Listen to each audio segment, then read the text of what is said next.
بسم اللہ الرحمن الرحیم۔ معزز ناظرین، ہم نے سقوط ڈھاکہ کے حوالے سے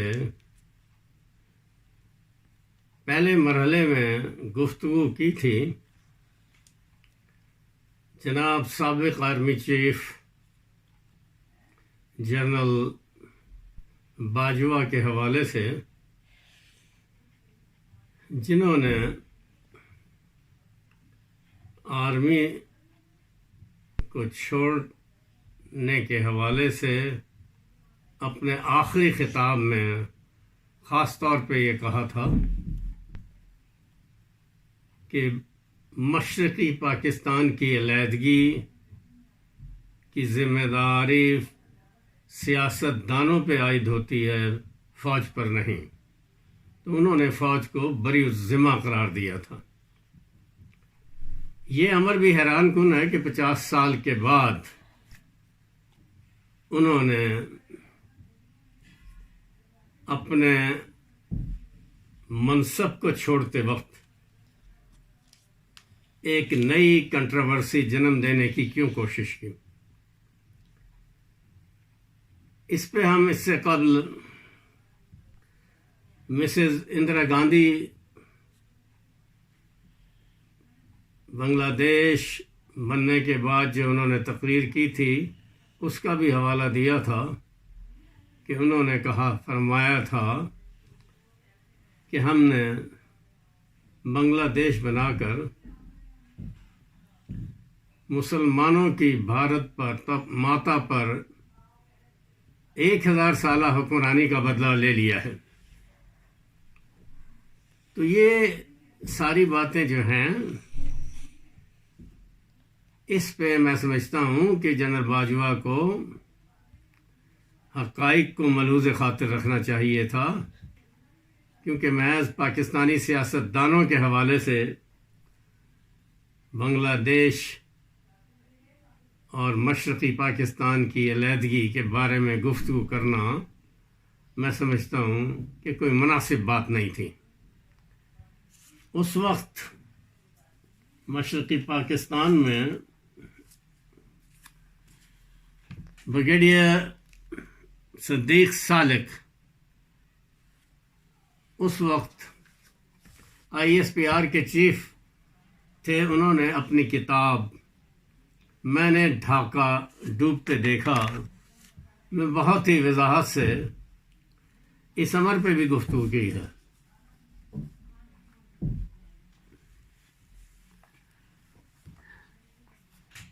انہوں نے کتاب کے صفحہ 105 پہ لکھا ہے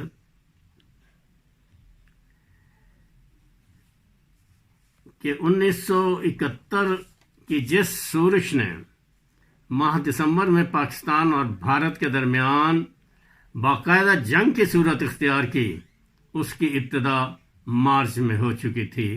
اس کی پشت پناہی بھارت کر رہا تھا، جس کے آثار شروع ہی سے نظر آ رہے تھے۔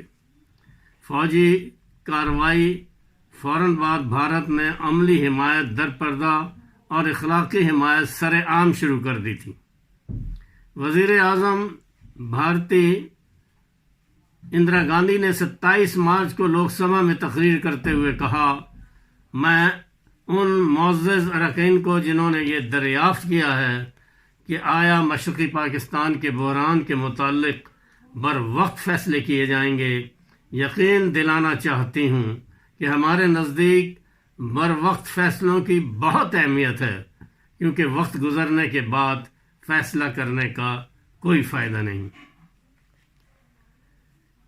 4 روز کے بعد اسی ایوان نے حسب ذیل قرارداد منظور کی۔ یہ ایوان ان باغیوں کو یقین دلانا چاہتا ہے کہ ان کی جدوجہد اور قربانیوں کو بھارت کی بھرپور ہمدردی اور حمایت حاصل رہے گی۔ اور دراصل یہ وہی باغی تھے جن کو مفتی باہمی کی شکل میں بھارت نے ہی ٹریننگ دی تھی۔ اس روز بھارت کے ایک اہم ادارے کے سربراہ مسٹر AK سبرامنیم نے عالمی امور کی بھارتی کونسل کے زیر اہتمام مذاکرے میں یہ اعلان کیا، بھارت کو اب اس حقیقت کا اعتراف کر لینا چاہیے کہ اس کا مفاد پاکستان کی شکست و ریخت میں ہے، اور اس طرح کا موقع پھر کبھی نہیں ملے گا۔ اس تقریر کے دوران انہوں نے پاکستان کو بھارت کا دشمن نمبر 1 قرار دیا کہ صدیوں میں، اور اسے صدیوں میں ایک سنہری موقع قرار دیا۔ تو یہ صورتحال جو ہے، اس کے بارے میں صدیق سالک مزید لکھتے ہیں کہ ایک بھارتی جرنیل کی نگرانی میں مفتی باہنی کو تربیت دی گئی۔ شروع میں تربیت 4 ہفتوں تک محدود تھی، جس میں تخریبی کارروائیاں کرنے، کمین گاہوں پر گولیاں برسانے، دستی بم پھینکنے اور رائفل چلانے کی مشق کرائی گئی۔ بعد میں تربیت کی مدت بڑھا کر 8 ہفتے کر دی گئی۔ مذکورہ کاموں کے علاوہ تمام ہلکے ہتھیاروں کی تربیت دی گئی۔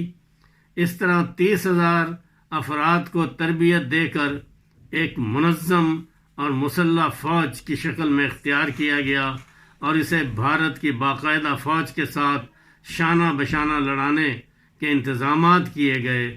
اس کے علاوہ 70,000 مزید افراد کو گوریلا جنگ کی تربیت دے کر مشرقی پاکستان بھیجا گیا۔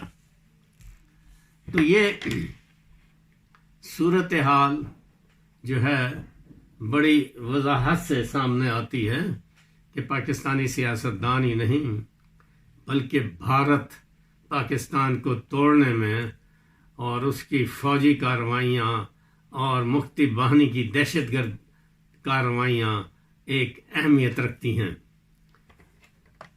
جو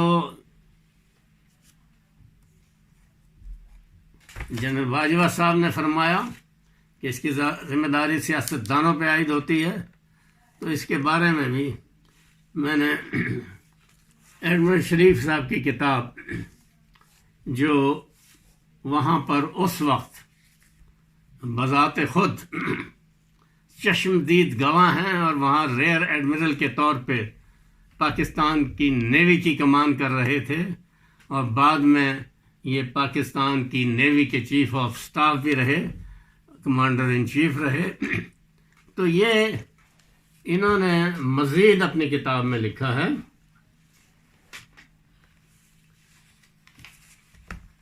یہ صفحہ 139 ہے۔ وہ کہتے ہیں Who is more to blame for the tragedy of East Pakistan? Our army or the politicians?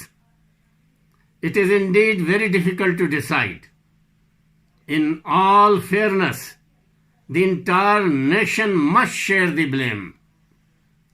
Every segment of the public, which today is greatly appalled at the sad stories published in the HRC report, simply remained passive spectators, while this Islamic Republic of Pakistan was being misgoverned by our erstwhile military leaders from a horizontal posture. In their intoxicated and hazy state, with our political leaders conspiring and egging them towards the impending disaster. تو یہ اس سے وضاحت ہوتی ہے کہ سیاستدان ہی نہیں تھے بلکہ اس میں آغا یحییٰ خان بھرپور طریقے سے ملوث تھے، جس کے بارے میں میں نے پچھلی گفتگو میں بتایا تھا کہ اس وقت صدر فیلڈ مارشل محمد ایوب خان نے خاص طور پر 2 باتوں کا تذکرہ کیا تھا کہ میں یہ تبدیلیاں جو ہیں آئینی طور پر آنے والی اسمبلی کو کرنی چاہیے، جس میں پیرٹی کا حصول اور اس کے ساتھ ساتھ دونوں صوبوں کے درمیان ایک سیاسی طور پر ایسا ارینجمنٹ کیا گیا تھا جو پاکستان کی قومی سلامتی کے زمرے میں آتا ہے۔ لیکن ان دونوں باتوں کو جنرل رعایا خان نے چیف مارشل لا ایڈمنسٹریٹر بنتے ہی ختم کر دیا تھا۔ تو اس میں جو باتیں ہیں وہ بہت ہی سوچنے اور سمجھنے کے قابل ہیں، اور اس میں صدیق سالک صاحب نے جو اپنی کتاب 143 میں لکھا ہے 143 میں، اس میں انہوں نے خاص طور پہ ریئر ایڈمرل شریف جو اس وقت وہاں پر نیوی کے چیف تھے، ان کی خاص طور پہ بہت ہی زیادہ تعریف کی ہے۔ وہ لکھتے ہیں، مشرقی پاکستان میں ہماری بحریہ کی حالت فضائیہ سے چندہ بہتر نہ تھی۔ اس کی کل طاقت کمیلا، راجشاہی، جیسور اور سہلٹ نامی 4 کشتیوں پر مشتمل تھی۔ ریئر ایڈمرل محمد شریف ان کے سربراہ اعلیٰ تھے۔ یہ کشتیاں در حقیقت بحری راستوں سے سمگلنگ کو روکنے کے لیے خریدی گئی تھیں۔ ان پر 40 اور 60 ملی میٹر کی ہلکی توپیں نصب تھیں، اور ہر کشتی کے عملے کی تعداد 29 تھی، اور ان کی زیادہ سے زیادہ رفتار 20 ناٹ بحری میل تھی۔ ریئر ایڈمرل شریف نے جنگ سے پہلے اپنے وظائف میں اپنے وسائل میں اضافہ کرنے کے لیے مقامی طور پر 17 کشتیاں حاصل کی تھیں، جن میں بعض پر 12.7 ملی میٹر اور بعض پر 50 mm یا 30 mm بروننگ مشینیں لگائی گئی تھیں۔ یہ کشتیاں شرپسندوں کے تعاقب یا سرکوبی کے لیے بہت مفید تھیں، مگر اس کا بھارتی بحری بیڑے سے کوئی مقابلہ نہ تھا، جس میں ایئر کرافٹ کیریئر کے علاوہ کئی ڈسٹرائر اور فریگیٹ شامل تھے۔ تو یہ صورتحال جو ہے، اس میں ایڈمرل شریف نے اپنی کتاب میں یہ بھی لکھا ہے کہ یہ بات بھی حیران کن تھی کہ جب جنگ شروع ہوئی تو ایک ڈسٹرائر جس کی سروسز انہیں حاصل تھیں وہ واپس بلا لیا گیا۔ اسی دوران جب کاکس بازار پہ بھارتی ڈسٹرائر پہنچ گئے تو انہوں نے اپنے وہاں پر جو مشرقی پاکستان میں ایئر چیف تھے ان کو کہا کہ یہ ایک سنہری موقع ہے، ان پر بمباری کر کے ان کو تباہ کیا جا سکتا ہے۔ لیکن آرمی جو ایئر فورس چیف تھے انہوں نے کہا کہ یہ جہاز میں اتنا تیل نہیں آتا، خاص طور پہ F-86 جیٹ طیاروں میں، کہ یہ واپس آ سکیں۔ ذاتی طور پہ ایڈمرل شریف نے انہیں کہا کہ یہ بمباری کے بعد، ان جہازوں کو تباہ کرنے کے بعد، جہاں تک پیٹرول ہے آگے جا کے یہ پیراشوٹ کے ذریعے اتر جائیں تو یہ بھی پاکستان کے لیے بہت بڑی خدمت ہوگی۔ لیکن اس پر وہاں پر موجود ایئر چیف نے کوئی توجہ نہیں کی۔ اس کے بعد ایڈمرل شریف نے جو بڑا کام کیا وہ یہ کہ انہوں نے چٹاگانگ کی بندرگاہ کو اپنا وسائل کے حوالے سے چاروں طرف سے مائنز لگا کر کلوز کر دیا، اور جب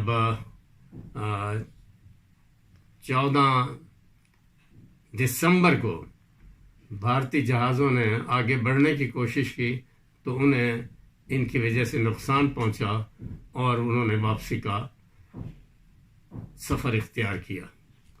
تو یہ باتیں جو ہیں یہ سب بتاتی ہیں۔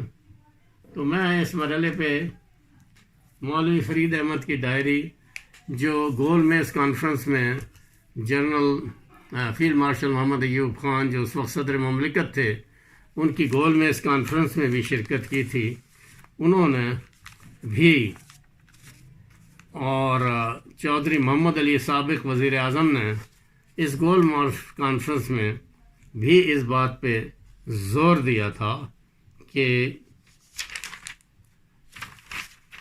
یہ جو 1956 کا آئین ہے جو متفقہ طور پر پیرٹی کے حوالے سے دونوں ملک کے دونوں حصوں کے پارلیمنٹیرین نے اس آئین کو پاس کیا تھا، اس کو قائم رکھا جائے۔ تو لیکن اس پہ عمل نہیں کیا گیا، اور خود عمل درآمد نہ ہونے کے سبب ہمارے جو صدر ایوب خان تھے اس وقت وہ مستعفی ہو گئے، اور جنرل آغا یحییٰ خان نے اس کی بنیاد رکھ دی، جس کا مسئلہ جو ہے وہ سامنے دیکھا گیا۔ تو یہ صورتحال جو ہے یہ سقوط داغا کے حوالے سے بہت ساری چیزیں ایسی ہیں جن پہ ہمیں توجہ رکھنی چاہیے، خاص طور پہ بھارت کی جانب سے اس مرحلے پر پاکستان کو اپنا دشمن نمبر 1 قرار دینا، اور پھر 1972 میں جب بھارت کے ساتھ شملہ ایگریمنٹ ہوا، اس وقت بھی اس جو ہمارے ایک بہت ہی شعراء آفاق صحافی ہیں جو جنگ کے بھی چیف ایڈیٹر رہ چکے ہیں، انہوں نے ایک کتاب لکھی تھی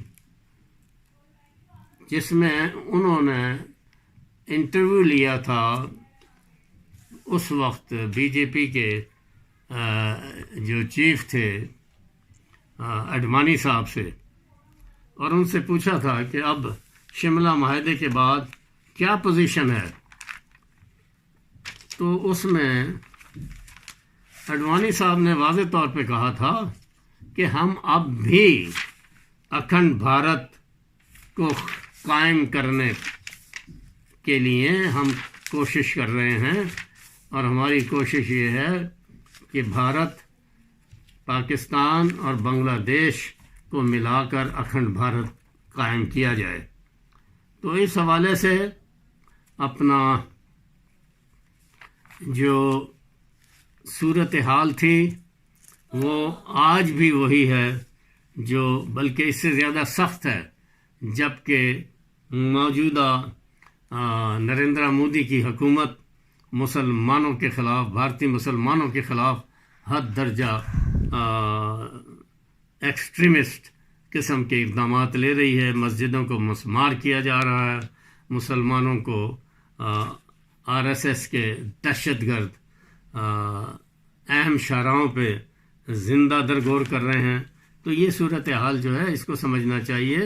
اور جب سوال کیا تھا پاکستانی جرنلسٹ نے اڈوانی صاحب سے کہ یہ آپ کس طرح کریں گے، انہوں نے کہا کہ ہماری کوشش ہے کہ پہلے اس سلسلے میں ان پاکستان میں ایک ایسی فضا قائم کی جائے جس میں بھارت اور پاکستان کی مشترکہ جو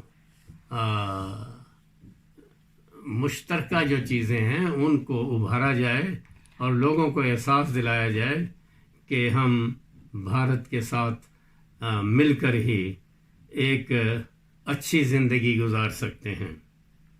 تو یہ جو بات تھی تو اس پہ انہوں نے کہا کہ یہ کس طرح ہوگا۔ انہوں نے کہا کہ یہ ہم کوشش کر رہے ہیں کہ پاکستانی لیڈر بھی اس موضوع پہ بات کریں۔ تو یہ جب میاں نواز شریف وزیر اعظم تھے اس وقت، چونکہ وہ نریندر مودی کی تقریب حلف برداری میں بھی گئے تھے، اور انہوں نے بائی پاس کر دیا تھا مقبوضہ کشمیر کے وفد کو، تو انہوں نے اپنے ایک اجتماع سے خطاب کرتے ہوئے قائد اعظم کی 2 قومی نظریے سے بھی منحرف ہونے کی بات کی تھی۔ انہوں نے یہ فرمایا تھا کہ ہم بھی وہی ہیں، وہ بھی وہی ہیں، ہم بھی وہی کھانے کھاتے ہیں، وہ بھی وہی کھانے کھاتے ہیں، ہم ایک دوسرے سے ہماری شکلیں ملتی ہیں، ہمارے لباس ملتے ہیں، اور اس لحاظ سے یہ ایک ابتدا ہوئی تھی جس پر اڈوانی صاحب چاہتے تھے کہ ایک ایسا ڈائلاگ جو ہے وہ شروع کیا جائے، اور وہ یہ بھول بیٹھے تھے کہ جو قائد اعظم نے فرمایا تھا، انہوں نے کہا کہ ہم کسی بھی لحاظ سے ایک نہیں ہیں. ہمارے نام مختلف ہیں، ہمارے کھانے مختلف ہیں، ہمارے لیڈر مختلف ہیں، ہماری جو مذہبی روایات ہیں وہ مختلف ہیں. تو اس لحاظ سے ہندو، انہوں نے یہ بھی کہا تھا انٹرویو دیتے ہوئے کہ ہندو جو ہے گائے کو اپنی ماتا سمجھتے ہیں جبکہ ہم اس کا گوشت کھاتے ہیں، اور ہمارا کسی بھی لحاظ سے کہیں بھی ہندوؤں کے ساتھ کوئی مشترکہ موقف نہیں ہے. آخر میں بات کروں گا اس کتاب کے حوالے سے. The United States and India, Pakistan, Bangladesh, Norman brown نے یہ کتاب لکھی ہے. اس میں خاص طور پہ میں بات کروں گا مفتی باہنی کے حوالے سے جو انہوں نے لکھا ہے. وہ اپنی کتاب میں لکھتا ہے the 3 nations involved in the creation of Bangladesh. اب یہ 3 نیشنز، ایک تو سوویت یونین تھی جن کا بحری بیڑا بھی خلیج بنگال میں پہنچ گیا تھا، اور وہ بھارت کی پشتونائی کر رہے تھے. دوسری بھارتی افواج تھیں، مسز اندرا گاندھی تھیں جو پاکستان کو ٹکڑے کرنا چاہتی تھیں. تو اپنا اس کے بارے میں تیسری وہ کہتے ہیں مفتی باہنی تھی. تو یہ مفتی باہنی جو بھارت نے ٹرین کی تھی. تو لکھتے ہیں براؤن صاحب، the 3 nation involved in the creation of Bangladesh promptly began to react after the cessation of hostilities, but in different ways. In Bangladesh, an immediately pressing problem was to disarm the guerrillas, that is Mufti Bahni, lest widespread disorder should develop. And on January 17, Sheikh Mujib ordered them to surrender their arms to government agents within 10 days. تو یہ وہی مفتی بانی تھی جس نے بنگلہ دیش میں ہزاروں مغربی پاکستانیوں، لاکھوں اردو بولنے والے بہاریوں کے علاوہ جو محب وطن بنگالی تھے ان کا قتل عام کیا. اور اس کی ایک مثال میں آپ کو دے چکا ہوں اپنے پچھلے اس میں کہ کس طرح مولوی فرید احمد کو مفتی باہنی نے قتل کیا. ان کی ایک ٹانگ کاٹ دی گئی، وہ پاکستان زندہ باد کہتے رہے. ان کے بازو کاٹ دیے گئے، وہ پاکستان زندہ باد کہتے رہے. ان کی آنکھیں نکال دی گئیں، وہ پاکستان زندہ باد کہتے رہے. اور بالآخر ان کی زبان کاٹ دی گئی اور اسی حالت میں وہ شہید ہوئے. تو پاکستان زندہ باد. اور ہمیں اپنے دشمن کو پہچاننا چاہیے، اور ہمیں محض سیاستدانوں پہ ذمہ داری نہیں ڈالنی چاہیے، بلکہ اس کے تو 4 واضح قسم کے جو پارٹنر ہیں مشرقی پاکستان کو توڑنے میں، اس میں نہ صرف شیخ مجیب اور بھٹو صاحب کا یہ کہنا ہے ادھر تم ادھر ہم، اس کے علاوہ آغا یا خان، جنرل آغا یا خان، جنہوں نے پیرٹی کو ختم کیا، اور اس کے بعد انہوں نے توجہ نہیں کی مشرقی پاکستان میں اپنی جنگی صلاحیت کو بہتر بنانے کے لیے. اور اس کے ساتھ ساتھ بھارتی فوج جو دراصل اس کا جو حصہ ہے وہ تو 50% سے بھی زیادہ بنتا ہے، جنہوں نے مفتی بانی کو ٹرین کیا، دہشت گردی کی، اور بعد میں اپنی مسلح افواج کو استعمال کر کے مشرقی پاکستان کو بنگلہ دیش بنا دیا. بہت شکریہ.